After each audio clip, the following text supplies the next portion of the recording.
Greetings, YouTube. The dead aren't even safe from bigots in America. Apparently, in a small town in upper New York State, Sydney, the town supervisor and the board of directors of that town are attempting to get a small Muslim community to dig up their graves that are in a small plot on private land and move the bodies, because they are concerned in some way, shape, or form that something illegal might be going on. Well, there's a small problem with this fact. The town approved this cemetery in 2005. The state troopers have looked into this particular issue and have found nothing illegal. And in the entire state of New York, there are no laws forbidding burials on private land, whether they are secular or sectarian.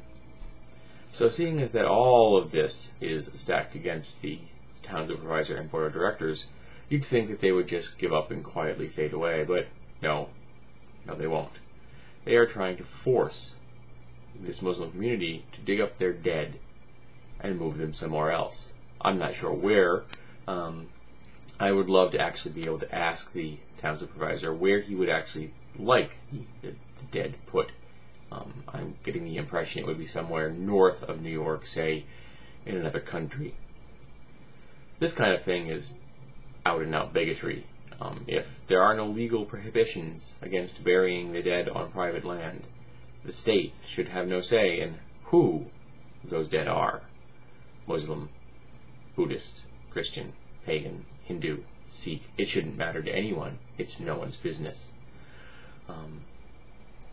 Remember, many Americans are all about the whole small government concept.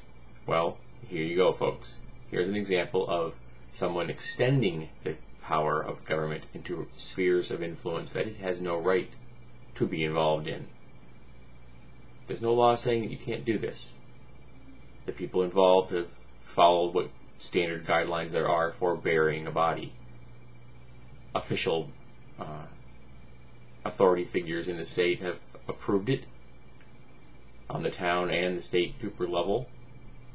I see absolutely no reason why the town supervisor or the board of directors should be involved in this process, and yet they are, which would make me believe that they have some kind of personal bias in this particular topic. Now, what could that bias be, folks? Think about it for a second. I'm sure that there are lots of people buried in a similar manner in the state of New York, and I've never heard of any news article about them. It's never hit the blog sphere. It's never occurred to anyone to write a news piece about it. Yet these people have done it. And what's the difference between these people and everyone else in the state of New York that's done this kind of thing?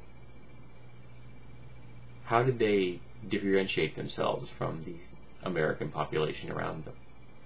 Could it be just possibly that they aren't Christian? I'm just asking. Just curious. I wonder if the town supervisor would ever actually answer that question.